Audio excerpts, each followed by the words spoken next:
Next 7 terminology या शब्दावलियों के कंप्लीट होने के बाद नेक्स्ट जो टॉपिक है या हेडिंग जो है वो उपसर्ग यौगिकों का ऑक्सीकरण ज्ञात करना। उपसर्ग यौगिकों का ऑक्सीकरण ज्ञात करना है तो उपसर्ग यौगिक में किसका ज्ञात करना है, तो जो केंद्रीय धातु परमाणु होता है उसका ऑक्सीकरण हमें निकालना आना चाहिए। कैसे निकालेंगे, तो जो 11th के अंदर जो 8 चैप्टर है रेडॉक्स ऑक्सीकरण अपचयन ऑक्सीडेशन रिडक्शन, तो उसके अंदर हमने कुछ सीख रखा है 11th के अंदर के ऑक्सीडेशन नंबर किस तरह से निकालते हैं, जिसका निकालना होता है उसको x अपन अज्यूम करते हैं, उसको मानते हैं। वैसे ही यहाँ पे इन कंपाउंड का कुछ उपसर्ग यौगिकों का हमें क्या निकालना है, ऑक्सीकरण अंक निकालना है। तो अपन स्टार्ट करते हैं। तो सबसे पहले हमें ये पहचानना है उपसर्ग यौगिक के अंदर केंद्रीय परमाणु कौन है। जैसे ये उपसर्ग यौगिक है, इसमें केंद्रीय परमाणु कौन है बेटा, प्लेटिनम। तो जिसका निकालना है प्लेटिनम का ऑक्सीकरण निकालना है पीटी का, तो इसको क्या अज्यूम करेंगे अपन x प्लस NH3। NH3 किस प्रकार का लिगेंड है, उदासीन लिगेंड है। उदासीन लिगेंड है तो इस पर आवेश कितना होगा, 0। अब कहाँ होगा, ये मैंने पहले ही लिखा रखा है, NH3 जो है एक उदासीन लिगेंड में। आप जाकर के देखो कि NH3 किस कैटेगरी में है, आवेश के आधार पर किस प्रकार की श्रेणी के अंदर आता है। ये लिगेंड आपको पता होना चाहिए ऑक्सीजन को निकालने के लिए। आपको ये पता करना है कि ये लिगेंड है, जैसे कि SO4 है, तो SO4 किस श्रेणी का है, धनावेशित है, ऋणावेशित है या उदासीन है। अगर धनावेशित है तो कितना आवेश है, ऋणावेशित है तो कितना आवेश है, ये आपको पता होना चाहिए इन सब लिगेंडों के बारे में। तब तो 2 मिनट में कर लोगे आप, नहीं तो थोड़ी सी दिक्कत आ सकती है। तो NH3 उदासीन लिगेंड है, इसके ऊपर आवेश 0 है, इंटू संख्या कितनी है 2, प्लस क्लोरीन। क्लोरीन पर कितना आवेश होता है, -1 कितने हैं 2, बराबर इसके ऊपर टोटल के ऊपर चार्ज कितना है, बराबर करके -2। ठीक है, तो क्या हो गया, x प्लस 2 को 0 से गुणा किया कितना आ गया 0, -1 को 2 से गुणा किया तो -2 बराबर -2। -2 उधर जाएगा तो +2 जाएगा, तो x बराबर क्या हो गया -2 प्लस ये -2 इधर आ गया तो +2, तो टोटल कितना आ गया 0। इसका मतलब इसका ऑप्शन कितना है 0 है। ठीक है, जैसे इसका निकालते हैं, निकालना किसका, ये केंद्रीय परमाणु है। सबसे पहले जो लिखा जा रहा है वो क्या है, केंद्रीय धातु परमाणु। और केंद्रीय धातु परमाणु यहाँ पे कौन है, आयरन है, Fe है। तो इस Fe का ऑक्सीजन निकालना है, जिसका निकालना है उसको क्या अज्यूम करोगे आप, क्या मानोगे, x मानोगे। इसके बाद कौन है, CN कैसा है, एक तंतुक लिगेंड है, आवेश कितना है -1 है, ऋणावेशित लिगेंड है। तो एक CN के ऊपर कितना आवेश होता है -1, तो 6 लिगेंड के ऊपर कितना होगा, टोटल -6 हो जाएगा। ठीक है, और बराबर टोटल आवेश कितना है ऊपर -4, तो बताओ x बराबर कितना हो जाएगा, ये -6 है, ये -6 उधर जाएगा तो कितना हो जाएगा +4, तो -6 + 4 बराबर कितना बच गया, +2। इसका मतलब इसके ऊपर कितना आवेश है, Fe के ऊपर +2 आवेश है। ठीक है, अब Fe के बारे में 1-2 बातें और है वो बताऊंगा मैं कि कितना ऑक्सीकरण होता है, वो कौन से क्वेश्चन में पढ़ेंगे। यहाँ पे इस 12th क्वेश्चन के अंदर अपन थोड़ा कुछ सीखेंगे Fe के बारे में। चलिए, ये लिथियम एल्यूमिनियम हाइड्राइड, ये एक बेटा प्रबल अपचायक है। लिथियम इसका नाम क्या है, एक तो पहले ये पता होना चाहिए, ये पूरी ऑर्गेनिक में बहुत ज्यादा काम आएगा। अपचायक है, ये प्रबल अपचायक है। लिथियम सामान्य नाम लिख रहे हैं इसका, IUPAC नाम बाद में लिखेंगे। सामान्य नाम क्या है इसका, lithium aluminium hydride. Lithium aluminium hydride क्या काम करता है, ये है प्रबल अपचायक। प्रबल अपचायक, strong reducing agent, lithium aluminium hydride, जो कि एक क्या है, प्रबल अपचायक है। कौन, लिथियम एल्यूमिनियम हाइड्राइड। तो मैं इन चीजों को मिटा रहा हूं, आप कहीं लिख लेना। ठीक है, तो इसका नाम बता दिया, सामान्य नाम, IUPAC नाम नहीं बताया, सामान्य नाम है लिथियम एल्यूमिनियम हाइड्राइड। क्या काम करता है, प्रबल अपचायक है, सामने वाले का अपचयन कर देता है। और अपचायक क्या होते हैं, जो सामने वाले का अपचयन कर देते हैं और खुद का क्या कर लेते हैं, ऑक्सीडेशन, ऑक्सीकरण। ठीक है, अब देखो ये आपको उपसर्ग यौगिक जैसा दिख नहीं रहा है, क्योंकि उपसर्ग यौगिक के अंदर तो एक बड़ा सा ब्रैकेट होता है, ब्रैकेट के अंदर उपसर्ग सत्ता होती है, होती नहीं होती, उपसर्ग सत्ता के अंदर ही कौन होता है, केंद्रीय धातु परमाणु। तो ध्यान दें, ये रियल में आपको एग्जाम में तो ऐसे ही मिलेगा, लेकिन आपको पता होना चाहिए इसकी स्ट्रक्चर होती कैसे है। ये इस तरह से इसकी स्ट्रक्चर होती है बेटा, ये इस तरह से स्ट्रक्चर होती है। अब देखो इतने समय तक ये जो मैंने दिए हैं आपको, ये डायरेक्ट क्या दिए, उपसर्ग सत्ता, काउंटर आयन दिया ही नहीं था। ये कंप्लीट क्वेश्चन, कंप्लीट उपसर्ग यौगिक मिला है, जिसमें ये जो बॉक्स के अंदर है वो तो क्या है, काउंटर सॉरी उपसंयोजक सत्ता। और उपसंयोजक सत्ता के या तो पहले या बाद में जो कुछ भी लिखा होता है उसे कहते हैं काउंटर आयन। अब काउंटर आयन जो होता है या तो उपसंयोजक सत्ता के बाद में आता है या फिर क्या आ सकता है, पहले आ सकता है, दोनों तरफ नहीं आएगा। एक ही काउंटर आयन या तो उपसंयोजक सत्ता के पहले आता है या फिर उपसंयोजक सत्ता के बाद में आता है, ये दिमाग में रखें। तो ऐसा नहीं कि लिथियम पहले कैसे आ गया काउंटर आयन, काउंटर आयन पहले भी आ सकता है और बाद में भी आ सकता है, नामकरण के अंदर भी सीखेंगे नाम कैसे होगा इसका। अच्छा एक चीज ध्यान रखना, आप ये ऑक्सीजन अणु निकालना सीख लो, आप ये लिखते जाओ ऑक्सीजन अणु कैसे निकाला जाए, साथ में लास्ट में एक या दो लाइन, जैसे ये कर लिया, इसका ऑक्सीजन अणु आपने निकालना सीख लिया, सीखने के बाद इसका भी सीख लिया, तो जैसे ही आपने ये ऑक्सीजन निकालना सीख लिया, 2 लाइन छोड़ देना, उसके बाद ये सेकंड करना, क्योंकि अभी इसका क्या लिखना है, नाम भी लिखना है, तो ये वापस क्वेश्चन नहीं लिखने पड़ेंगे आपको, नहीं तो वापस इन्हीं क्वेश्चन को लिखो, इनके क्या लिखो, नाम, जगह स्पेस नहीं रहेगा, तो एक एक लाइन नाम लिखने के लिए छोड़ दो आप इनका, आईपीएससी नाम, ठीक है। जैसे ये क्वेश्चन हो गया तो यहाँ पे भी आप एक लाइन छोड़ दीजिए ताकि इसका नाम लिख सके अपन, तो नामकरण जब सीखेंगे। इसी बार अब मुझे इसका क्या निकालना है, ऑक्सीजन अणु निकालना है, तो ऑक्सीजन अणु निकालना है, तो ऑक्सीजन अणु किसका निकलता है, केंद्रीय धातु परमाणु। केंद्रीय धातु परमाणु कहाँ मिलेगा, केंद्रीय धातु परमाणु उपसर्ग सत्ता मिलेगा। उपसर्ग सत्ता कहाँ दिख रही है, ये डब्बे में, ये नहीं है, ध्यान है, डब्बा यहाँ से स्टार्ट, ये बॉक्स यहाँ से स्टार्ट है, वर्गाकार कोष्टक यहाँ से स्टार्ट है, और वर्गाकार कोष्टक के जस्ट पहले जो भी लिखा है वो क्या है, केंद्रीय धातु परमाणु। तो यहाँ पे केंद्रीय धातु परमाणु कौन है, एल्यूमिनियम है या लिथियम है, एल्यूमिनियम है, तो जिसका निकालना है ऑक्सीजन उसको क्या मानेंगे, एक्स मानेंगे, मानेंगे नहीं मानेंगे, तो बताओ ये लिथियम, अब बताओ लिथियम कौन से वर्ग की धातु है, एस ब्लॉक है, पी ब्लॉक है, डी ब्लॉक है या एफ ब्लॉक, तो लिथियम किसके अंदर आती है बेटा, एस ब्लॉक के अंदर आती है। एस ब्लॉक के अंदर भी किसके अंदर आती है, क्षार धातु में, क्षारीय मृदा धातु, मतलब पहले वर्ग में या दूसरे वर्ग में, पहले वर्ग में। ये पढ़ रखा ना, हे ली ना की रब से फरियाद, हे ली ना की रब से फरियाद, इन सब के ऊपर हमेशा कितना आवेश होता है, प्लस ए। मैंने ये बता रखा आपको 11th के अंदर ही, आप जानते भी है कि जो एस खंड है उसी की ऑक्सीजन अवस्था फिक्स होती है, बाकी सबकी किसी की भी फिक्स ऑक्सीजन अवस्था नहीं होती, वेरिएबल होती है, परिवर्तनशील होती है। और एस ब्लॉक की ऑक्सीजन अवस्था कितनी होती है, एक होती है या दो होती है, एक किसकी होती है, क्षार धातुओं की, और दो प्लस दो किसकी होती है, क्षारीय मृदा धातुओं की। तो ये कौन से है, क्षार धातु है, और क्षार धातु में कौन आ रहा है, लिथियम, तो इसकी ऑक्सीजन अवस्था सदैव कितनी होगी, +1, इन सबकी हमेशा +1 होती है। और क्षारीय मृदा धातु में कौन आता है, बेटा, मांगे, कार, स्कूटर, बाप, राजी, तो इन सब की ऑक्सीजन अवस्था कितनी है, 2 है। मतलब एस खंड की ऑक्सीजन अवस्था क्या होती है, फिक्स होती है, ये आप सभी जानते हैं। तो देखो अपन को निकालनी ऑक्सीजन अवस्था एल्यूमिनियम की, लिथियम की ऑक्सीजन अवस्था कितनी हो गई बेटा, +1, एल्यूमिनियम की निकालनी तो इसको क्या मानेंगे, एक्स मानेंगे। अब हाइड्रोजन, हाइड्रोजन की ऑक्सीजन अवस्था क्या होगी, तो अभी देखो 2 मिनट के अंदर पहले मैंने यहाँ पे बताया हाइड्रोजन घेरा, क्षार धातु, क्षार धातु है तो ऑक्सीजन अवस्था कितनी होगी, +1, तो यहाँ पे +1 नहीं आनी चाहिए, लेकिन यहाँ पे +1 नहीं आएगी। अब इसका रीजन क्या है, ये ध्यान दे, मैंने कहा बेटा ये ए और बी के बीच में एक बंध है, ए और बी के बीच में क्या है, बंध है, इस बंध को मुझे तोड़ना है, तोड़ेंगे तो एक तरफ प्लस आएगा, दूसरी तरफ क्या आएगा, माइनस। लेकिन मैं ये कह रहा हूं ये जो ए है कोई धातु है, ये मैं फिक्स कह रहा हूं, ए तो धातु ही है, बी धातु नहीं है, ए तो धातु ही है, तो धातु के ऊपर सदैव क्या आता है, प्लस आता है या माइनस, या सोडियम, सोडियम के ऊपर प्लस आता है या माइनस, Na+ या Na-, ये प्लस आता है। लिथियम के ऊपर क्या आता है, प्लस आता है, माइनस के प्लस आता है। मैग्नीशियम के ऊपर क्या आता है, प्लस आता है। कैल्शियम के ऊपर क्या आता है, +2 आता है, आता नहीं है, मतलब प्लस चार्ज है। तो धातुएं हमेशा प्लस चार्ज ऑक्यूपाई करती है, मतलब उनके ऊपर प्लस चार्ज आता है। तो अगर मैं इस बंध को तोड़ना चाहूं और मैंने कह दी ये धातु है, तो 100% ये हो गया कि इसके ऊपर ही प्लस आएगा, तो फिर दूसरे वाले के ऊपर अपना आप ही क्या आ जाएगा, माइनस आएगा, नहीं आएगा। तो अब देखो lithium aluminium hydride, lithium aluminium और एल्यूमिनियम से हाइड्राइड, मतलब हाइड्राइड कितने जुड़े हुए हैं, 4 जुड़े हुए हैं, 4 हाइड्रोजन जुड़ी हुई है। अब मैं कह रहा हूं इस बंध को तोड़ो, इस बंध को तोड़ो, तो एल्यूमिनियम क्या होती है, धातु होती है, अधातु, आप सभी जानते हो एल्यूमिनियम धातु होती है।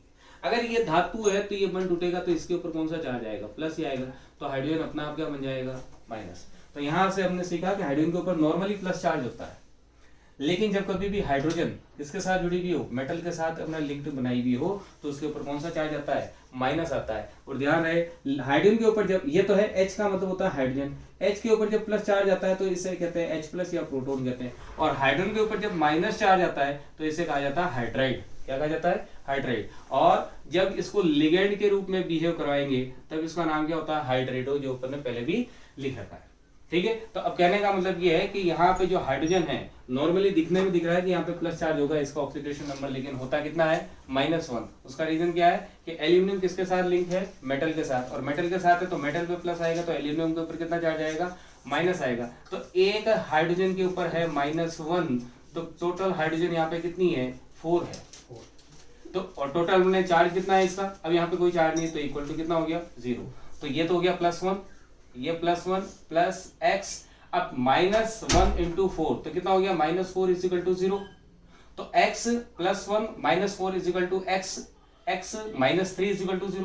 तो x बराबर कितना हो गया ये बताओ, x बराबर हो गया +3। तो यहाँ पे ऑक्सीडेशन नंबर कितना आ गया, +3 आ गया एल्यूमिनियम। और अपन जानते भी हैं एल्यूमिनियम के ऊपर कितना चार्ज होता है, +1 +2 +3, नॉर्मली +3। मैंने कह दिया मैग्नीशियम है तो चार्ज कितना होता है, +2 ही होता है, एल्यूमिनियम पे +2 होता है। मैंने कह दिया सिल्वर है, सिल्वर के ऊपर कितना चार्ज दिखेगा, +3। जिंक है, जिंक के ऊपर हमेशा कितना चार्ज है, जिंक सल्फेट +2। कॉपर, कॉपर के ऊपर नॉर्मली कितना चार्ज होता है, +2 होता है। ये थोड़ा सा ऐसे भी पता होना चाहिए कि आने वाला यही है। जैसे क्रोमियम, क्रोमियम कभी भी आएगा तो ऑक्सीडेंट कितना आएगा, +3, क्योंकि नॉर्मल स्टेबल ऑक्सीजन स्टेट जो है क्रोमियम की होती है +3। कोबाल्ट, कोबाल्ट की भी होती है +3। जिंक है +2, कॉपर है +2। तो ये स्टेबल ऑक्सीडेशन नंबर पता होना चाहिए। जैसे मरकरी है तो मरकरी की 2 हो सकती है, या तो +1 या +2, दोनों अपने अकॉर्डिंग वेरिएबली मोर स्टेबल है अपनी अपनी कंडीशंस के ऊपर, ठीक है। तो ये कुछ एक अगर आइडिया हो तो ऐसा भी हम पता कर सकते हैं, या कुछ गलती से निकल गया हो तो हम थोड़ा सा सचेत हो सकते हैं कि भाई ये इतनी ज्यादा या इतनी कम ऑक्सीडेशन नंबर कैसे आ गया, अगर गलती से कुछ आ गई तो। अब देखो तो इसका ऑक्सीडेशन नंबर कितना हो गया, +3। अब देखो सोडियम बोरोहाइड्रेट, ये इसका नाम क्या है, सामान्य नाम लिख रहा हूं, जैसे इसका नाम लिखा था, इसका नाम है सोडियम बोरोहाइड्रेट, सोडियम बोरोहाइड्रेट, ठीक है, सोडियम बोरोहाइड्रेट। ये भी क्या है, ये भी है अपचायक। लिथियम एल्यूम हाइड्राइड क्या था, अपचायक। सोडियम बोरोहाइड्राइड भी क्या है, अपचायक। लेकिन कैसा अपचायक है, दुर्बल अपचायक। ये बार बार काम में आएंगे, याद रखने बहुत जरूरी है। ये क्या है, दुर्बल अपचायक, weak reducing acid. Sodium borohydride जो होता है वीक रिड्यूसिंग एजेंट होता है। पूरी ऑर्गेनिक के अंदर काम में लेंगे इसको जब ऑर्गेनिक स्टार्ट करेंगे। लेकिन आपको पता होना चाहिए इन दो चीजों के बारे में, 2 रिड्यूसिंग एजेंट के बारे में मैं बता चुका हूं आपको। एक है लिथियम एल्यूम हाइड्राइड और दूसरा है सोडियम बोरोहाइड्राइड। इनके सामान्य नाम है ये एक है प्रबल अपचायक और दूसरा क्या है, दुर्बल अपचायक। किस तरह से ऑक्सीजन करते हैं, किसका ऑक्सीजन कर सकते हैं, किसका नहीं कर सकते, इन सब चीजों के बारे में आगे अपन, किसका अपचयन कर सकते हैं, किसका नहीं कर सकते हैं, इन सब चीजों के बारे में अपन आगे पढ़ेंगे, ठीक है। तो ये मैं मिटा देता हूं 2 इनके बारे में इंफॉर्मेशन। एक तो इसका कॉमन है, ये उपसर्ग संयोजक नामकरण नहीं है, आईपीसी नामकरण नहीं उपसर्ग संयोगी का, ये सामान्य नाम है, ठीक है। अब बात करते हैं इसके ऑक्सीकरण अंक को निकालने की। तो ये भी इसी के फेमिलर लिथियम हाइड्राइड के समान ही ये भी इस तरह से होता है, NiBH4। ये है सोडियम बोरोहाइड्राइड, ठीक है। तो ये बहुत ज्यादा फ्रिक्वेंटली काम में आने वाला दोनों ही अपने अपचायक होते हैं, इसलिए इनको बार बार ये कोष्टक वगैरह ना लगा करके ऐसे लिख दिया जाता है। लेकिन है ये बेसिकली राइट ऐसे लिखा जाता है, कोऑर्डिनेशन कंपाउंड है, ठीक है। तो अब इसका ऑक्सीडेशन नंबर निकालना है। बताओ ऑक्सीकरण अंक पहले निकाली किसका, केंद्रीय धातु परमाणु कौन है, सोडियम है, बोरोन है या हाइड्रोजन, फटाफट बताओ 1 2 3। तो ये उपसर्ग सत्ता के अंदर जो सबसे पहले होता है वही क्या कहलाता है, केंद्रीय धातु परमाणु। केंद्रीय धातु परमाणु कौन है, बोरोन है, तो बोरोन अपना केंद्रीय धातु परमाणु हो गया। तो अब इसका निकालना है, जिसका निकालना है उसका एक्स, बाकी को चेक कर लो। तो बताओ इधर कौन है, सोडियम। सोडियम के ऊपर कितना आवेश होता है, सोडियम के ऊपर कितना आवेश होता है भाई, क्षार धातु है, क्षार धातुओं के ऊपर सदैव कौन सा चार्ज होता है, +1। तो इसके ऊपर ऑक्सीजन कितना आ गया, +1 प्लस। बोरोन का निकालना है तो इसको क्या अज्यूम करेंगे अपन, एक्स अज्यूम करेंगे। बोरोन क्या है, धातु है, धातु के साथ क्या जुड़ी हुई, हाइड्रोजन। और जब कभी भी धातु के साथ अगर सपोज करो ये बोरोन है और यहाँ पे लिथियम की जगह क्या हो गया, सोडियम। सोडियम बोरोन और बोरोन से 4 हाइड्रोजन। तो बोरोन धातु है, धातु ये बन टूटेगा तो धातु के ऊपर हमेशा +4, तो हाइड्रोजन क्या बनेगी, माइनस। तो यहाँ पे भी हाइड्रोजन जो है उसके ऊपर कौन सा आवेश है, -1 है। इंटू कितनी करते हैं, 4 बराबर 0। तो ये +1 है, ये +1 + x -4 इज इक्वल टू 0। तो +1 -4 इज इक्वल टू कितना हो गया, -3 हो गया। -3 उधर जाएगा तो +3, तो x इज इक्वल टू कितना आ गया, +3। तो यहाँ पे भी ऑक्सीजन कितना आ गया, +3 आ गया। तो आपको आराम से समझ में आ रहा होगा कि किस प्रकार से हम ऑक्सीजन निकालते हैं उससे यौगिकों का। चलो अब इसका निकालते हैं K2 ब्रैकेट HgI4। इसका निकालना है, कैसे निकालेंगे, केंद्रीय धातु परमाणु कौन है, Hg। ब्रैकेट के अंदर जो सबसे पहले है वो है केंद्रीय धातु परमाणु, इसका निकालना है। इसका निकालना है तो इसको तो x मानेंगे, K मतलब पोटेशियम। पोटेशियम कहा था भाई, क्षार धातु। एक पोटेशियम के ऊपर कितना चार्ज होता है, +1 होता है। तो एक पोटेशियम के ऊपर चार्ज है +1, संख्या कितनी है 2, तो × 2 प्लस। Hg का निकालना है तो इसको क्या मानेंगे, x मानेंगे। I iodide, halide. हैलाइड के ऊपर कौन सा चार्ज होता है, हेलोजेंस के ऊपर कौन सा चार्ज होता है, -1। तो एक हेलोजन आयोडाइड के ऊपर, एक के ऊपर कितना चार्ज है, -1, टोटल संख्या कितनी है 4 बराबर 0। तो ये कितना हो गया बेटा, ये हो गया +2 प्लस x, ये हो गया -4 बराबर 0। तो बताओ क्या हो गया, ये है 2 प्लस के, ये -4, बचे कितने -2, -2 इधर आएंगे तो +2। तो बताओ x बराबर कितना आ गया +2, x बराबर +2। तो मरकरी के ऊपर आवेश कितना आ गया +2। ध्यान है मरकरी के ऊपर 2 ही आवेश हो सकता है, या तो +1 हो सकता है या +2 हो सकता है। ठीक है, चलिए यहाँ पे आ जाओ। FeCO5 केंद्रीय परमाणु कौन है, Fe, इसका निकालना है तो इसको क्या मानेंगे x। CO carbonyl, CO carbonyl, carbonyl के ऊपर आवेश कितना होता है 0। कैसे होता है, लिस्ट देखो, उदासीन लिगेंड के अंदर लिखा रखा है CO को। CO एक उदासीन लिगेंड है, उदासीन है तो इसके ऊपर कोई आवेश नहीं है, तो आवेश कितना हो गया 0। टोटल संख्या कितनी है 5, टोटल बराबर क्या कर दो 0। तो x 0 को 5 से गुणा किया 0, 0 इंटू 0, तो x बराबर 0। यहाँ पर आयरन के ऊपर कोई आवेश नहीं है। ठीक है, निकालो प्लेटिनम का, प्लेटिनम का। अब मैं बार बार ये लिखूंगा नहीं, अब मैं ऐसे ही अज्यूम कर रहा हूं। आपको अगर किसी की दिक्कत लगे, जो समझाने हैं लिख करके वो मैं समझा दूंगा, बाकी मैं वर्बली इसको निकालने की कोशिश करूंगा। फिर भी अगर कोई दिक्कत लिखती है तो आप कमेंट कर दीजिए, उसका मैं ऑक्सीडेशन नंबर या और भी कोई ऐसा टॉपिक जो जिसमें आपको दिक्कत आती है, या टॉपिक के अलावा भी आपके दिमाग में कुछ और चलता है कि कोई कॉन्सेप्ट और कहीं से रिलेट होकर के कुछ और आपके दिमाग में अलग ही टाइप की कोई कॉन्सेप्ट अगर को क्रिएट करने की कोशिश कर रहा है, तो आप मुझे कमेंट करके बता सकते हैं, ताकि मैं आपको उसको करेक्ट कर सकूं। ठीक है, तो अब मैं ऐसे ही वर्बली निकाल रहा हूं। प्लेटिनम, इसको मानेंगे अपन x NH3, बताओ आवेश कितना होता है 0, तो 3 है, तो 0 इंटू 3 बराबर, ये तो 0 ही हो गया। क्लोरीन, एक क्लोरीन के ऊपर कितना आवेश -2, सॉरी एक क्लोरीन पर -1, तो 2 क्लोरीन के ऊपर -2 बराबर क्या हो गया 0। ये -2 उधर जाएंगे तो +2, तो प्लेटिनम के ऊपर आवेश कितना आ गया +2। समझ में आ गया होगा बेटा। इसको x माना, अमोनिया उदासीन है 0, 0 को 3 से गुना किया, ये 0 ही है। एक क्लोरीन के ऊपर होता है -1, तो 2 क्लोरीन के ऊपर -2 बराबर क्या लगेगा 0। -2 इधर उधर जाएगा तो क्या हो गया +2। समझ में आ गया होगा। इसकी बात करते हैं, इसका निकालना तो इसको क्या मान लिया x। एक क्लोरीन के ऊपर कितना है -1। ONO ये क्या प्रदर्शित कर रहा है, ये प्रदर्शित कर रहा है, ये NO2 है, लेकिन ये जो केंद्रीय धातु परमाणु है कोबाल्ट, ये कोबाल्ट है कार्बोनिल है। ध्यान दे, ये कोबाल्ट है या कार्बोनिल है, क्या दिख रहा है आपको, ये होता है कोबाल्ट और ये होता है कार्बोनिल। ये क्या दिख रहा है, इसको क्या बोले, कोबाल्ट बोले या कार्बोनिल बोले। आपको दिख रहा है C और O लगभग बराबर ही है, मतलब क्या है ये कार्बोनिल है, तो क्या हो गया ये लिगेंड, लेकिन नहीं।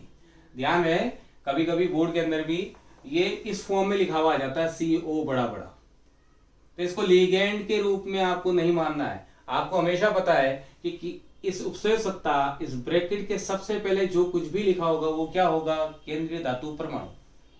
तो बताओ ये कार्बोनिल हो सकता है क्या, नहीं हो सकता। वो गलती से मिस प्रिंटिंग हो रखा है कि O बड़ा लिखाने में आ गया, मेरे से भी हो गया, समझ में आ रहा है, लेकिन ये बेसिकली कार्बोनिल नहीं है। तो फिर ये क्या है, कोबाल्ट है। तो इस चीज को आपको ध्यान रखना है। तो ये कार्बोनिल है, केंद्रीय धातु, सॉरी कोबाल्ट है, ना कि लिगेंड है। मेरी बात समझ में आ गई होगी आई होप। तो इसका तो निकालना, तो इसको एक, यहाँ पे कितना है -1। अब ये केंद्रीय धातु परमाणु के साथ कौन जुड़ा हुआ है NO2, लेकिन NO2 को अगर ऐसे लिखा है और अगर इसी चीज को मैं लिखता NO2 ऐसे, तो अगर मैं ऐसे लिखता तो ये प्रदर्शित कर रहा है कि इस कोबाल्ट के साथ कौन जुड़ी हुई है, नाइट्रोजन जुड़ी हुई। जबकि इस फॉर्म में लिखने का मतलब NO2 को ये प्रदर्शित कर रहा है, रिप्रेजेंट कर रहा है कि इस कोबाल्ट के साथ जो जुड़ा हुआ परमाणु है इस NO2 का, वो कौन है, ऑक्सीजन है।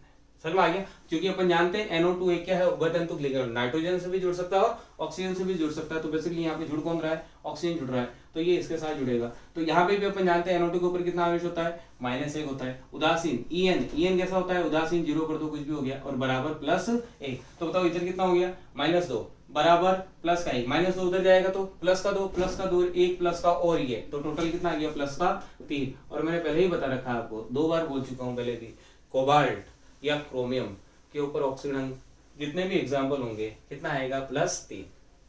कोबाल्ट और क्रोमियम के ऊपर ऑक्सीजन सदैव कितना आता है +3। तो अगर कुछ वेरिएशन आता है 4, 5, 6 आता है तो आपको अलर्ट हो जाना चाहिए कि कुछ ना कुछ गलती हो रही है। जैसे आयरन है, लोहा, लोहे के ऊपर 3 ही ऑक्सीजन हो सकते हैं, या तो जीरो, जीरो तो मतलब नॉर्मली किसी का भी ले लो, तो एक तो जीरो तो है ही है किसी भी एलिमेंट का। तो Fe का बताएं तो Fe का या तो जीरो हो सकता है, किसी के साथ रिएक्ट नहीं कर रहा है, 2 और हो सकते हैं, या तो Fe+2 या Fe+3। इसके अलावा आयरन का कोई ऑक्सीकरण अंक नहीं होता है। आपके अगर 4, 5, 6 या 1 आता है तो इसका मतलब क्या है, वो गलत है।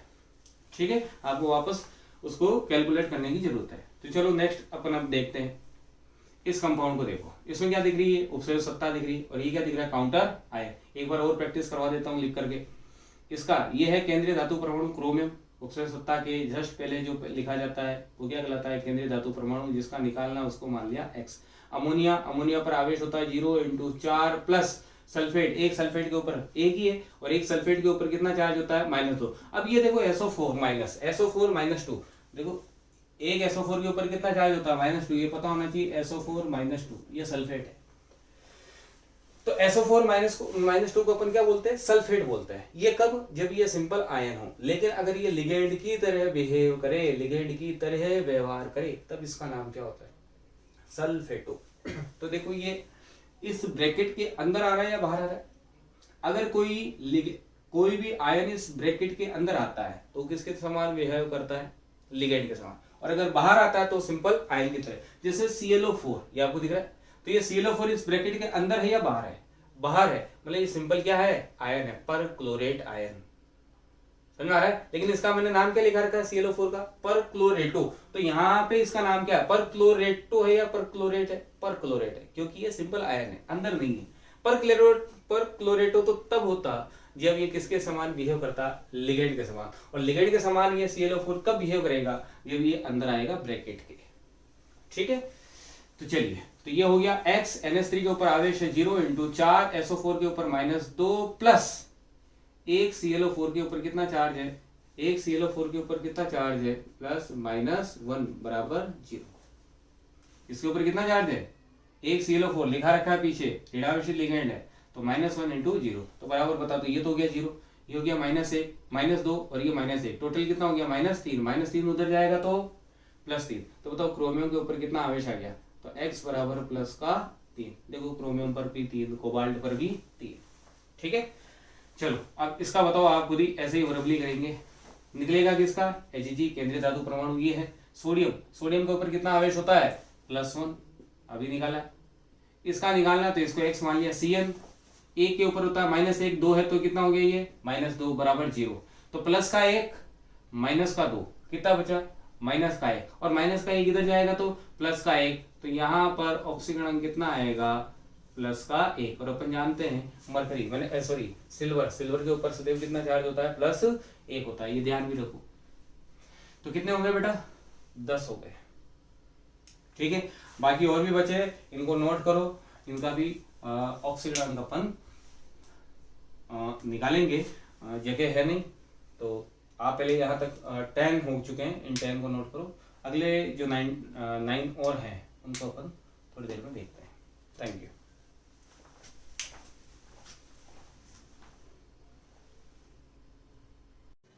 हो गया,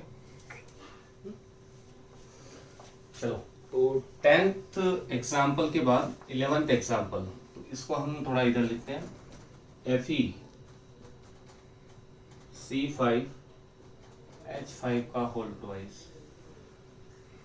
ये अब ऑक्सीडेशन स्टेट जो निकालना है वो केंद्रीय धातु परमाणु सेंट्रल मेटल एटम का निकालना है, तो जिसका निकालना है उसको मान लेंगे X + C5H5। ये कौन सा लिगेंड है, इस लिगेंड के ऊपर कितना चार्ज है, ये ऋणात्मक लिगेंड, नेगेटिव लिगेंड के अंदर दिखा रखा है अपन ने, और इसके ऊपर एक के ऊपर जो चार्ज होता है वो कितना होता है, -1, है ना। तो साइक्लोपेंटाडाइनिल, इसका नाम क्या है, साइक्लोपेंटाडाइनिल। ये एग्जांपल में हमने लिख रखा है। इसके ऊपर एक के ऊपर होता है -4, तो 2 के ऊपर कितना होगा, तो -1 इसके ऊपर चार्ज है इंटू 2 बराबर कितना हो गया, 0। -2 इधर जाएगा तो +2, तो X बराबर कितना आ गया, +2। इसका मतलब यहाँ पर Fe के ऊपर जो ऑक्सीडेशन नंबर है, ऑक्सीकरण अंक जो है वो कितना आ गया, +2 आ गया। इसके बाद हम देखते हैं नेक्स्ट 12th एग्जाम्पल को। 12th एग्जाम्पल को देखते हैं। 12th एग्जाम्पल ये इंपॉर्टेंट है, थोड़ा इसको ध्यान से देखें। Fe4 FeCN6 का होल थ्राइस। अब इसमें ऑक्सीडेशन नंबर निकालना है किसका है, पहले तो ये बताओ ऑक्सीडेंट किसका निकालना है, ये Fe बेटा Fe। ऑक्सीडेंट निकालना है किसका, आयरन का निकालना है Fe का। कौन से Fe 2 है, एक ही Fe है एक ही Fe है। तो हमें पता है हमें ऑक्सीडेंट निकालना है केंद्रीय धातु परमाणु का। तो ये तो काउंटर आयन है, जबकि ये क्या है, ये है केंद्रीय धातु परमाणु। तो इसका हमें ऑक्सीकरण अंक निकालना है। इसका निकालना तो इसको तो क्या मानेंगे x प्लस। अब इस Fe के ऊपर कितना ऑक्सीकरण अंक है, तो ये चीज थोड़ा ध्यान रखो कि Fe जो होता है उसके ऊपर 3 ऑक्सीकरण अंक होते हैं। या तो ऑक्सीकरण अंक होता है 0, या फिर Fe के ऊपर होता है +2, या फिर Fe के ऊपर होता है चार्ज +3, या तो न्यूट्रल होगा कोई उदासीन कोई चार्ज नहीं, या फिर +2 या +3। जब Fe के ऊपर कोई आवेश ना हो तो उसे सिंपली हम कहते हैं आयरन। क्या कहते हैं, आयरन, देसी भाषा में लोहा कहते हैं। Fe+2 मतलब +2 चार्ज है तब इसे कहते हैं फेरस। क्या कहते हैं, फेरस। और Fe+3 हो तब इसका नाम क्या होता है, फेरिक होता है। तो आयरन, फेरस और फेरिक। तो जब इसके ऊपर कोई चार्ज नहीं है तब तो नाम है इसका आयरन। जब ऑक्सीजन अवस्था +2 है तब नाम है फेरस अस, और अगर +3 है तो नाम क्या है, फेरिक। और अपन नॉर्मली जानते हैं कि अगर किसी तत्व की 2 संयोजकता है, 2 ऑक्सीजन अवस्था है, तो जिसकी ऑक्सीजन अवस्था कम होती है, कम ऑक्सीजन अवस्था वाले के आगे अंत में लगता है अस। क्या लगता है, अस। और जिसकी ऑक्सीजन अवस्था ज्यादा होती है उसके अंत में क्या लगता है, इक लगता है। तो Fe की 2 ऑक्सीजन अवस्था है, +2 और +3। ज्यादा कौन सी है, 3 है, 3 वाली। तो ज्यादा होती है उसके तो अंत में क्या लगता है, इक लगता है। और अगर कम होती है तो उसका आगे क्या लगता है, अस। तो फेरस और फेरिक। तो अब यहाँ पे Fe की ऑक्सीजन अवस्था 0 भी हो सकती है, +2 भी हो सकती है, +3 भी हो सकती है। तो लिखे कितना, क्वेश्चन ये है। तब इसकी ऑक्सीजन अवस्था निकालनी पड़ेगी। तो देखो इसकी ऑक्सीजन अवस्था को निकालने के लिए थोड़ा सा एक एग्जांपल लेकर के समझे अपन आयनिक यौगिक का।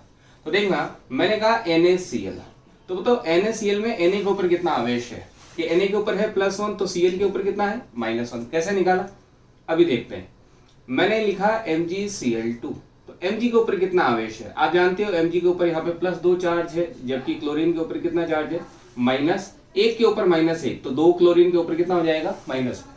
तो ये हुआ कैसे, इसको अगर आयनों में तोड़ दूं मैं, आपको पता है Mg+2 और Cl-, ये दोनों मिलकर के क्या बना रहे हैं, आयनिक यौगिक MgCl2। देखना, Mg+2 और Cl- ने आपस में क्रिया करी, आयनिक बंध बनाया, क्या बनाया, MgCl2। तो कैसे बनाते हो आप, कोई आयनिक कंपाउंड कैसे बनाते हो, कि इसके आवेश को इसके नीचे लिखते हैं, इस पर जितना भी आवेश है -1, तो इसको कहाँ लिखते हैं, इसके नीचे। तो इसके नीचे कितना आएगा, 1 आएगा, तो 1 को लिखा नहीं जाता है। और इस क्लोरीन के नीचे कितना आ जाएगा, 2 आ जाएगा। तो अब मेरे को इसको देख करके बताओ मैग्नीशियम के ऊपर चार्ज कितना है। तो मैग्नीशियम के ऊपर जो चार्ज +2 है, तो वो कहां से आ रहा है, यहां से, ये ऊपर चला जाएगा। और जबकि क्लोरीन के ऊपर कितना चार्ज है, क्लोरीन के ऊपर तो यहाँ पे 1 है, लिखा हुआ नहीं है, तो वो 1 ही आ जाएगा। समझ में आ रहा है। तो अब इसके ऊपर कितना चार्ज होगा, तो देखो ध्यान रहे, ये पूरा एक उपसहस्य यौगिक है। एक चीज मैं और बता देता हूं कि उपसहस्य यौगिक में 2 चीजें होती है, एक होती है उपसहसयोजक सत्ता। ध्यान से सुने, उपसहस्य यौगिक में 2 चीजें होती है, एक होती है उपसहस्य सत्ता, एक होता है काउंटर आयन। ये है उपसहस्य सत्ता जो कि डब्बे में बंद है, और इसके पहले जो लिखा है वो क्या है, काउंटर आयन। काउंटर आयन हो सकता है इस उपसहस्य सत्ता के बाद में भी लिखा हुआ हो सकता है, या फिर उपसहस्य सत्ता के पहले भी लिखा हुआ हो सकता है, ऐसा कोई भी एग्जाम्पल हो सकता है। ठीक है, हमेशा काउंटर आयन और उपसहस्य सत्ता दोनों में से जो पहले लिखा होगा उस पर सदैव हमेशा धनात्मक आवेश होगा, मतलब वो धनावेशित होगी। कहने का मतलब है उपसहस्य यौगिक में 2 चीजें हैं। एक है, जैसे कि मैं वापस समझा रहा हूं, अपना उपसहस्य यौगिक कैसे लिखते हैं, MLN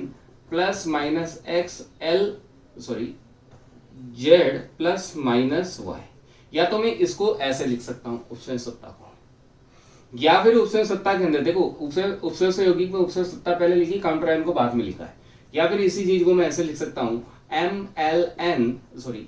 पहले मैं ऐसे लिख रहा हूं Z+-Y MLN+-X।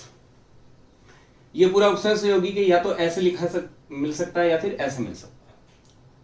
तो ये हो गई उपसहस्य सत्ता, ही हो गया काउंटर आयन। इस वाले के अंदर ये भी उपसहस्य यौगिक ही है, लेकिन पहले किसको लिखा गया है, काउंटर आयन को, बाद में किसको दर्शाया गया है, उपसहस्य सत्ता को। अब मैं ये कह रहा हूं कि जो पहले लिखा हुआ होगा वो हमेशा धनावेशित होता है। तो मैंने यहाँ पे पहले किसको लिखा है, उपसहसयोजक सत्ता को। इसका मतलब इस X के ऊपर जो आवेश है वो सदैव प्लस ही है। तो इसका मतलब काउंटर आयन के ऊपर आवेश कौन सा हो गया, माइनस हो गया। ये फाइनल हो गया, फिक्स हो गया।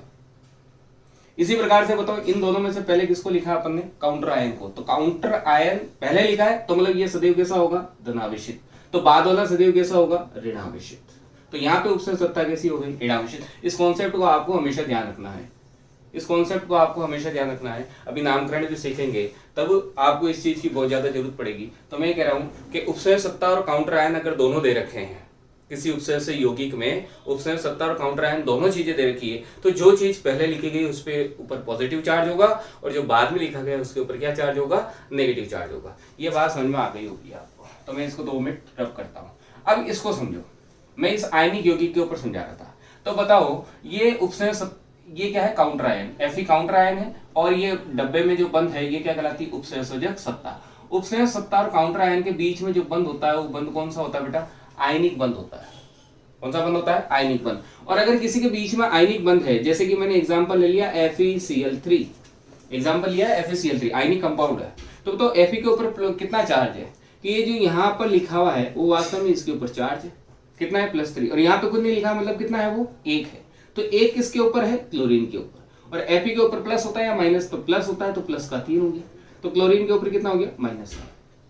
आयनिक कंपाउंड को डिसोसिएट कर रहा है। तो इसका मतलब यहाँ पे इन दोनों के बीच में आयनिक बंद है। तो अगर मैं इसे पानी के अंदर ये डिसॉल्व करूंगा तो ये कहाँ चल जाएगा, 4 इधर आ जाएगा, और 3 कहाँ चल जाएगा, इधर चल जाएगा। ये बड़ा आयनिक कंपाउंड है, ये आयनिक बंद है, पानी के अंदर टूटेगा, ये आयनिक बंद है Fe और Cl के बीच में, ये बंद टूटेगा तो Fe के ऊपर कितना चार्ज आएगा, +3, Fe के ऊपर +3 और क्लोरीन के ऊपर -1। समझ में आ रहा है क्या? जैसे कि मैंने एग्जांपल लिया CuCl2, तो CuCl2 ये है Cu, ये Cl2, तो Cl2 2 आयन है, एक है कॉपर और एक है Cl। तो बताओ कॉपर के ऊपर कितना आवेश होगा, ये 2 उधर जाएगा, तो कॉपर के ऊपर है +2। तो Cl के ऊपर यहाँ कुछ नहीं लिखा, मतलब 1 है, तो 1 किसके ऊपर चढ़ जाएगा, क्लोरीन के ऊपर, तो यहाँ पे -1। समझ में आ गया? तो इस प्रकार से तोड़ते हैं। तो मैं ये कह रहा हूँ यहाँ पे कौन सा बंद है, आयनिक बंद। तो आयनिक बंद कैसे तोड़ा, आयनों में तोड़ दिया। तो इसी प्रकार से यहाँ पे भी अगर आयनिक बंद है तो ये बंद टूटेगा तो इस Fe के ऊपर कितना चार्ज आएगा, Fe के ऊपर कितना चार्ज आएगा, ये 3 इधर चल जाएगा और ये 4 इधर चल जाएगा। अब प्लस किधर आएगा, माइनस किधर आएगा, तो मैं पहले ही बता चुका हूँ आपको कि जो पहले लिखा है उसके ऊपर कौन सा आवेश है, धनावेश। मतलब Fe अगर पहले लिखा हुआ है तो इसके ऊपर तो धनावेश और इसके ऊपर कौन सा चार्ज है, ऋणावेश। तो इसका मतलब ये तो है माइनस चार्ज और ये इसके ऊपर कौन सा चार्ज है, प्लस। लेकिन अब इसके ऊपर प्लस कितना है, तो इसको आयनों में तोड़ कर देखो। इसको जब आयनों में तोड़ोगे तो ये 3 इधर चल जाएगा, मतलब यहाँ पे प्लस का कितना है, 3 है। तो यहाँ पर माइनस है, माइनस का कितना है, तो 4 इधर चल जाएगा, तो इसके ऊपर माइनस का कितना है, 4 है। अब ये ऐसा क्यों किया मैंने, आयनिक कंपाउंड से जनरल जो 9th 10th के अंदर आप सीखते हो उसकी सहायता से मैंने समझाने की कोशिश की। आई होप आपको समझ में आ गया होगा। तो मैं एक बार इन सब चीजों को मिटा रहा हूं।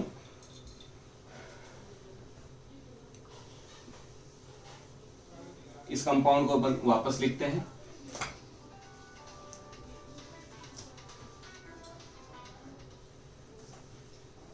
देखो क्वेश्चन नंबर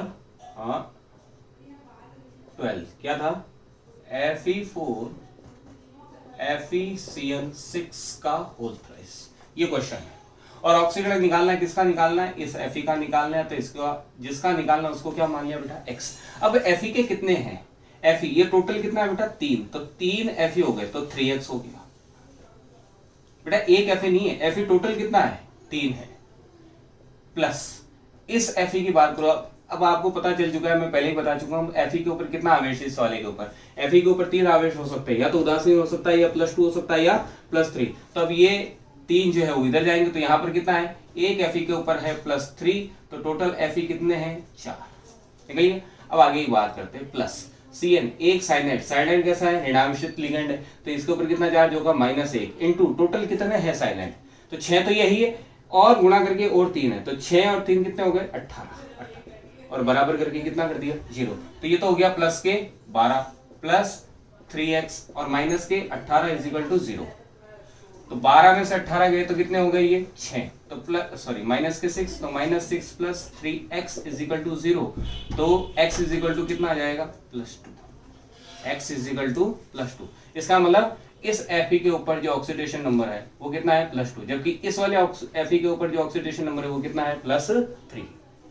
ठीक है, तो ये वाला एग्जांपल हो गया अपना। तो ये नॉर्मल टाइप के उपसर्ग यौगिक है। अब यहाँ से देखो ये 13, 14, 15, 16, 17, 20 तक जो भी है अब वो अलग ही टाइप के कुछ उपसर्ग यौगिक के एग्जाम्पल लिखे हैं। तो देखो ये 13, 14, 15 और 16 इस टाइप के जो कंपाउंड है, इस टाइप के जो उपसर्ग यौगिक है, इन्हें कहा जाता है सेतु उपसर्ग यौगिक, सेतु उपसर्ग यौगिक या ब्रिज कोऑर्डिनेशन कंपाउंड, सेतु सेतु उपसर्ग यौगिक है। अब इसके अंदर क्या हो रहा है कि देखो ये है केंद्रीय धातु परमाणु, ये भी क्या है, मैं एक एग्जांपल इधर लेता हूं, ये 13 एग्जांपल को देखते हैं। H2O 4CO NH2 NO2 CO NH3 का होल 4 और Cl4, ये कंपाउंड दे रखा है उपसर्ग यौगिक। इसके अंदर आपको क्या निकालनी है, कोऑर्डिनेशन नंबर या उपसर्ग संख्या। अब देखो इस कंपाउंड को समझने की कोशिश करो, ये पूरा ब्रैकेट है, ये ब्रैकेट है, तो इसका मतलब ये क्या हो गई, उपसंयोजक सत्ता यहां से लेकर यहां तक, ठीक है। और ये जो Cl है, तो ये Cl बाहर है, तो ये क्या कहलाएगा, काउंटर आयन, पहली चीज। अब देखो यहाँ पे ये जो CO जो लिखा हुआ है, अब कैपिटल O बड़ा लिखा हुआ है, वास्तव में ये है क्या, छोटा। अब आपको खुद को ही समझना है, कोबाल्ट है ना कि कार्बोनिल है, ये कोबाल्ट है, ठीक है, स्मॉल o CO कोबाल्ट। तो केंद्रीय धातु परमाणु कौन है, ये भी केंद्रीय धातु परमाणु है और ये भी केंद्रीय धातु परमाणु है। इस केंद्रीय धातु परमाणु से कौन जुड़ा हुआ होता है, लिगेंड। तो यहाँ पे लिगेंड कौन जुड़ा हुआ है, H2O जुड़ा हुआ है, जिसकी संख्या कितनी है, 4। और इसी केंद्रीय धातु परमाणु से 2 लिगेंड और जुड़े हुए हैं, NH2 और NO। अब देखो इस केंद्रीय धातु परमाणु को, ये भी कोबाल्ट ही है, इसके साथ भी अपने 4 NH3 लिगेंड जुड़े हुए हैं और इसी से 2 लिगेंड ये भी जुड़े हुए हैं। तो हो क्या रहा है, ये जो लिगेंड है, ये लिगेंड इस केंद्रीय धातु परमाणु, इस केंद्रीय धातु परमाणु के कहां आ गया, बीच में। तो ये ऐसे लिगेंड कहलाते हैं ब्रिज लिगेंड। दो केंद्रीय धातु परमाणु के बीच में जब लिगेंड आता है तो वो लिगेंड क्या कहलाता है, ब्रिज लिगेंड या सेतु लिगेंड। तो ये वाला भी क्या कहलाएगा, सेतु लिगेंड, ये वाला भी क्या कहलाएगा, सेतु लिगेंड। समझ में आ रहा होगा। तो दो प्रकार के यहाँ पे क्या है, सेतु लिगेंड उपस्थित है, ये भी सेतु लिगेंड और ये भी सेतु लिगेंड है। तो इनका ऑक्सीजन कैसे निकाले, तो केंद्रीय धातु परमाणु तो पता चल गया आपका कौन है, कोबाल्ट। तो जो केंद्रीय धातु परमाणु है जिसका निकालना है, कितने हैं, 2, जिसका निकालना होता है उसको कितने मानते हैं, x मानते हैं, इसकी संख्या 2 है तो 2x प्लस। अब जितने भी लिगेंड है उसको देख लो, H2O के ऊपर कितना आवेश होता है, 0 इंटू संख्या कितनी है, 4 प्लस। और कौन सा लिगेंड है, NH2 का नाम क्या होता है, एमिडो, और एमिडो के ऊपर कितना चार्ज होता है, -1 प्लस। NO2 का नाम क्या है, नाइट्रो या नाइट्राइटो, इसके ऊपर ऑक्सीजन कितना होता है, -1 प्लस। NH3 उदासीन लिगेंड है तो आवेश कितना हो गया, 0 इंटू संख्या कितनी है, 4 प्लस। एक क्लोरीन के ऊपर कितना आवेश होता है, -1, संख्या कितनी है, 4 इंटू 4 बराबर 0। तो ये तो कितना हो गया, 2x प्लस ये 4 को 0 से गुणा किया, ये तो हो गया 0, -1 कितना हो गया बेटा, -2 प्लस ये टोटल कितना हो गया, 0 into 4 is equal to 0 plus ये -1 इंटू 4 ये कितना हो गया, -4 इज इक्वल टू 0। तो देखो ये 2x, ये -2 और -4, -2 कितना हो गया बेटा, -6, और -6 उधर गया तो +6, तो बचा क्या आपके पास, 2x इज इक्वल टू +6। आपको वैल्यू किसकी निकालनी है, x की वैल्यू निकालनी है, तो 6/2 इज इक्वल टू +3। तो ऑक्सीजन कितना आया, +3। अब किसका आया ऑक्सीजन, किसका निकाला था आपने, इस केंद्रीय धातु परमाणु का। तो इस कोबाल्ट का भी +3 है, इस कोबाल्ट का भी +3 है, दोनों का ऑक्सीकरण, इसका भी +3 ऑक्सीकरण है और इसका भी +3 ऑक्सीकरण है, दोनों का 3-3 है। समझ में आ रहा है। तो इस प्रकार से हम इन सेतु लिगेंड युक्त उपसंयोजक यौगिकों का हम क्या निकालते हैं, ऑक्सीकरण अंक। नेक्स्ट देखो 14। अब 14 देखो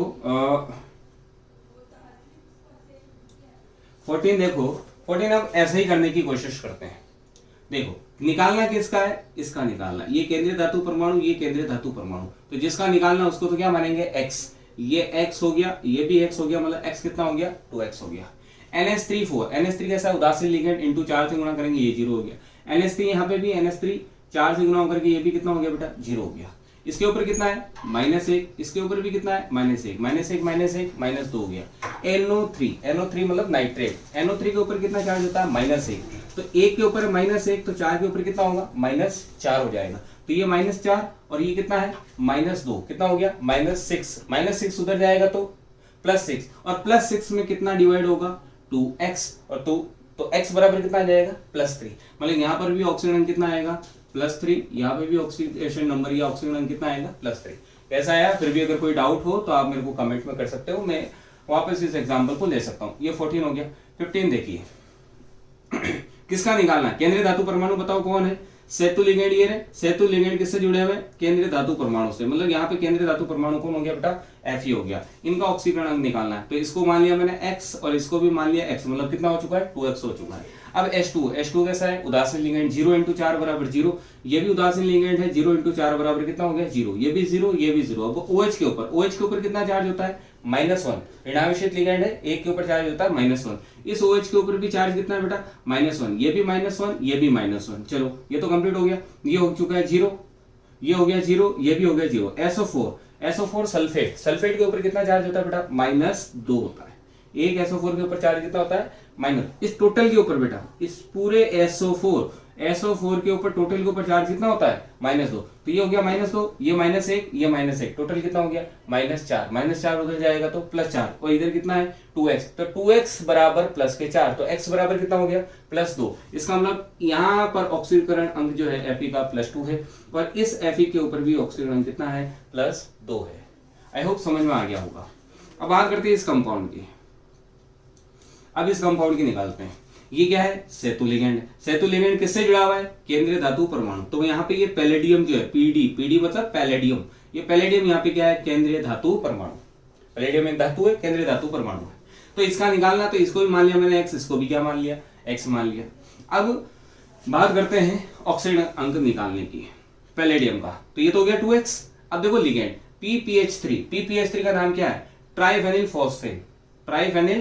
कैसा लिगेंड है? उदासीन लिगेंड है। तो इसका कोई कितना ऑक्सीजन हो गया? 0। ये तो 0 हो गया। Cl के ऊपर कितना चार्ज होता है? -1। इसके ऊपर -1। PPH3 उदासीन लिगेंड है, मतलब कितना हो गया? 0। तो ये हो गया -1, ये हो गया -1, ये हो गया -1, और ये भी हो गया -1 बराबर 0।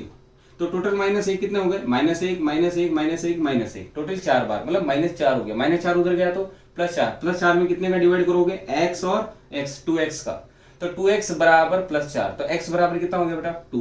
तो यहाँ पे पैलेडियम के ऊपर ऑक्सीजन अंक सेकंड है, यहाँ पे भी ऑक्सीजन अंक कितना है? सेकंड है, 2 है, दोनों पैलेडियम के ऊपर। तो ये एक प्रकार के सेतु हो गए। ठीक है। अब देखो ये 3 एग्जाम्पल और लिखे मैंने उपसर्ग यौगिकों के। ये कुछ और ही अलग प्रकार के हैं। ये तो सिंपल टाइप के उपसर्ग यौगिक है, ये सेतु प्रकार के हो गए। अब ये एक अलग प्रकार के हैं। इसमें क्या है? ये क्या दिखाई दे रहा है? जो बॉक्स के अंदर है वो कौन कहलाती है? उपसंयोजक सत्ता। तो इधर में भी बॉक्स में ही है बेटा, तो ये भी क्या कहलाएगी? उपसंयोजक सत्ता। मतलब ऐसा, अब उपसर्ग यौगिक की बात कर रहे हैं जिसके अंदर उपसंयोजक सत्ता कितनी है? 2 है। मतलब काउंटर है नहीं, इसके अंदर दोनों ही क्वांटिटी जो है वो क्या है? आपकी उपसंयोजक सत्ता है। बॉक्स के अंदर जो बंद होती है उसे क्या कहा जाता है? उपसंयोजक सत्ता। तो ये भी उपसंयोजक सत्ता है, ये भी उपसंयोजक सत्ता। अब किसके ऊपर प्लस होगा, किसके ऊपर माइनस होगा? तो ये कॉन्सेप्ट मैंने बताया कि किसी भी प्रकार का उपसर्ग यौगिक हो, पहले जो लिखा जाएगा वो सदैव कैसा होगा? धनावेशित, और बाद वाली क्वांटिटी जो होगी सदैव कैसी होगी? ऋणावेशित होगी। इसका मतलब ये जो उपसर्ग सत्ता है वो कैसी है? धनावेशित है, और ये वाली उपसर्ग सत्ता कैसी है? ऋणावेशित है। जितना इसके ऊपर प्लस चार्ज होगा उतना ही इसके ऊपर माइनस चार्ज होगा, क्योंकि पूरा उपसर्ग यौगिक कैसा है? उदासीन है। पूरा उपसर्ग यौगिक कैसा है? उदासीन। तो ये बात पता होनी चाहिए आपको। तो ये विशेष प्रकार के उपसर्ग यौगिक है जिसके अंदर उपसर्ग सत्ता, 2 प्रकार की उपसर्ग सत्ता है, जिसमें से एक है धनावेशित और दूसरी कैसी होगी? ऋणावेशित। धनावेशित कौन सी होगी? जो पहले होगी, और बाद वाली हमेशा कैसी होगी? ऋणावेशित। अब इसके अंदर आपको क्या निकालना है? ऑक्सीजन अंक। अब ऑक्सीजन अंक किसका निकलता है? केंद्रीय धातु परमाणु का। तो ये उपसर्ग सत्ता के अंदर सबसे पहले जो लिखा गया है वो क्या कहलाता है? केंद्रीय धातु परमाणु। तो इसका ऑक्सीजन अंक बताना। तो ये क्या है? ये भी उपसर्ग सत्ता है। तो उपसर्ग सत्ता के अंदर पहले जो भी लिखा रहता है वो क्या कहलाता है? केंद्रीय धातु परमाणु। इसका ऑक्सीजन अंक भी बताना है। तो इस प्रकार की यौगिक का ऑक्सीजन अंक कैसे निकालें? तो इनको निकालने के लिए क्या करेंगे? टोटल का निकालेंगे। टोटल का कैसे निकालें? जैसे कि ऊपर निकाला, ये है इसका ऑक्सीजन अंक निकालना, तो इसको भी मान लिया x, इसको भी क्या मान लिया मैंने? x मान लिया। और टोटल जितने भी लिगेंड है उसको अपन देख लेंगे। तो देखो टोटल कितना हो गया? ये 2x प्लस py। py का मतलब क्या होता है? पेरिडीन। py का मतलब क्या है? पेरिडीन। पेरिडीन की संख्या कितनी है? 4। पेरिडीन का सूत्र क्या होता है? मैं पहले ही बता चुका हूं। ये होता है बेंजीन। बेंजीन जानते हो, ये बेंजीन है। बेंजीन में एक कार्बन को हटा दो और उसकी जगह क्या लगा दो? नाइट्रोजन। ये क्या कहलाता है? पेरिडीन। इसको और शॉर्ट में कैसे लिखा जाता है? C5H5N। C5H5N, और इसको शॉर्ट में सिंबॉलिकली रिप्रेजेंट किया जाता है किससे, Py से। तो Py मीनिंग यहाँ पे क्या है, पेरिडिन है। और पेरिडिन कैसा है, उदासीन लिगेंड, कोई प्लस और कोई माइनस दिख रहा है क्या इसकी संरचना में, कुछ नहीं, मतलब ये उदासीन लिगेंड है। मतलब चार्ज कितना हो गया, 0, तो 0 इंटू कितना हो गया बेटा, 4 प्लस, अब ये तो हो गया केंद्रीय परमाणु X, मान लिया अपन ने 2x। अब बताओ क्लोरीन, क्लोरीन के ऊपर, एक क्लोरीन के ऊपर कितना चार्ज होता है, -1, तो इंटू कितना है, संख्या कितनी है, 4, बराबर कितना हो गया बेटा, 0। समझ में आ रहा है। तो टोटल कितना हो गया, ये हो गया 2x, ये हो गया 0, ये हो गया -4 उधर गया तो +4, और +4, और ये कितना है 2x, तो 2x बराबर +4, तो x बराबर कितना हो गया, +2 हो गया। मतलब यहाँ पे प्लेटिनम के ऊपर ऑक्सीडेशन नंबर है सेकंड, यहाँ पे भी ऑक्सीडेशन नंबर क्या है, सेकंड। अब अगला वाला करके देखते हैं। एक एग्जांपल में और तरीके से करके बता देता हूँ। इस वाले एग्जांपल को लेते हैं, देखते हैं क्या होगा।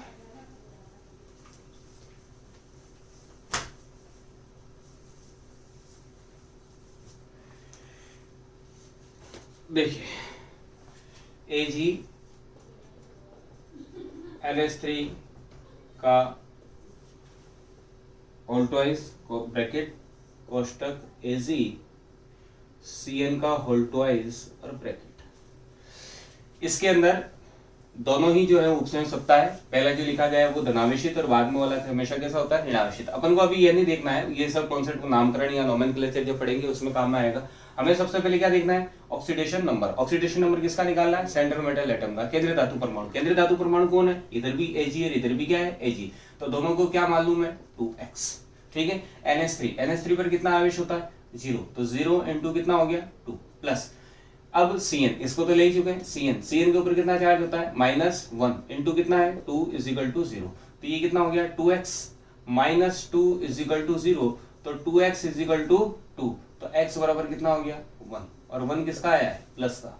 और नॉर्मली अपन जानते हैं x Ag के ऊपर जो चार्ज होता है वो कितना आता है, +1, तो इस Ag के ऊपर भी चार्ज है +1, और इस Ag सिल्वर के ऊपर चार्ज कितना है, +1। समझ में आ गया होगा। एक लास्ट एग्जांपल और है, उसको भी देख लेते हैं। CONH3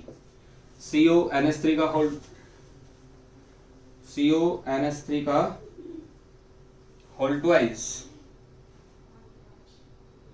होल ट्वाइस नहीं होगा, होल 6, CONH3 का होल 6 और CrNH3 का होल 6, ये कोऑर्डिनेशन कंपाउंड है।